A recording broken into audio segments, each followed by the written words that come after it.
We all want to be happy, but the majority of us have no idea what to do. Should we focus on making more money? Should we focus on pursuing our passions? Should we give up all of our material possessions and become a monk in the mountains? Everyone seems to have a different take on it. So in today's video, I'm going to give you a definite answer by showing you guys a proven formula that has actually been around for hundreds and hundreds of years. A formula for happiness. See, the Japanese have a concept called ikigai, which roughly translates into a reason for being. And in order for you to be happy, you need to spend your time doing something with ikigai. You need to have a purpose for being here. But this is easier said than done because there are 4 components that you need to check off in order to achieve ikigai. And without all 4, you will never truly be happy. The first component is that it needs to be something that you love. We all have things that make us feel good, things that make us stop thinking for short periods of time, to just be present and aware of what's happening right now in front of us. The more technical people will call this flow state, but the majority of us call it love. That's why so many of us enjoy the arts, drawing, dancing, singing, reading, because it takes us into this state of bliss, where we feel good and are focused on the task in front of us. That's why some of us fall in love with one another, because being with that person allows us to forget about all the other problems in our lives, at least momentarily. I don't need to get into too much detail about this component because we know in our gut when we truly love to do something. It's a feeling that we humans all share. The second component for ikigai is a little bit more tricky. It needs to be something that the world needs. See, we've been hardwired to feel good when we know that we're needed in a community. Back in the day when we were hunters and gatherers, this was easy. Everyone played an important part. The cook was just as important as the hunter. The builder was just as important as the caretaker. Back then, whenever you put in work, you could see the immediate positive effect your efforts had on others.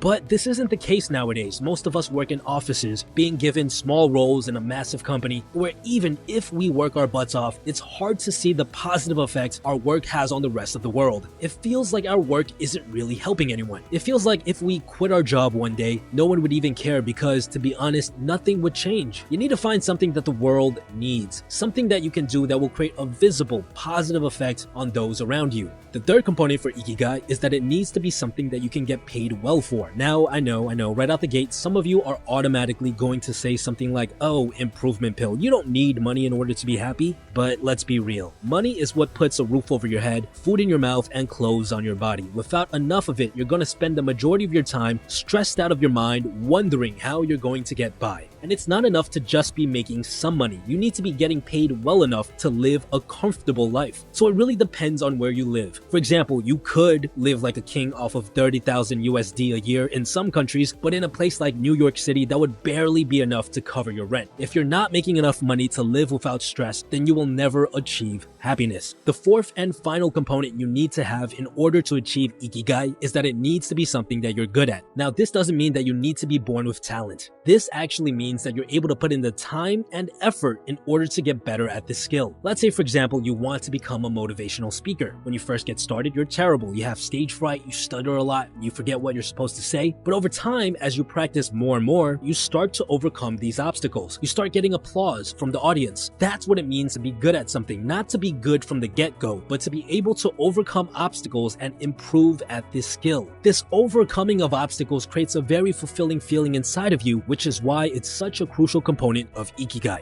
Now, the interesting thing about this Japanese formula is that you can tell where you are in life and what you need to work on by looking at the components you have so far. If all you have is something that you love and are good at, then you have what's called a passion. People who fall into this category are all the aspiring singers and aspiring artists. The main thing stopping you from being happy is the fact that you aren't getting paid enough for your skills. Nobody seems to notice your talent. If you find yourself in this category, then you need to focus on marketing yourself so that you can start getting paid well. On the other hand, if you have something that you love and you can see how the world needs it, then you have what's called a mission. A lot of people who fall into this category are the amateur bloggers and activists who talk about things like saving the planet or going vegan. These are people who want to see positive change in the world, but unfortunately, they aren't good enough at public speaking, persuasion, or writing to actually be able to convince people to join their cause. If you're in this category, then you need to focus on getting better at your craft, figuring out how to convince people instead of just stating your opinion loudly. Now, if you're someone who has something you get paid well for and are good at, then you have what most people in the world have, which is a profession. That boring 9-to-5 job that pays the bills. What's stopping you from happiness is the fact that you don't love your work or see how any of this can actually make a difference in the world. If you find yourself in this category, then you need to try out new things and figure out what it is that you truly love doing. And finally, if you get paid well and it's something that you know can help the world, then you have what's called a vocation. A good example of a vocation are professors. They get paid decently well and their job does have a positive effect on the world, right? They're raising the future generation. But they often fall into the bad habit of teaching the same things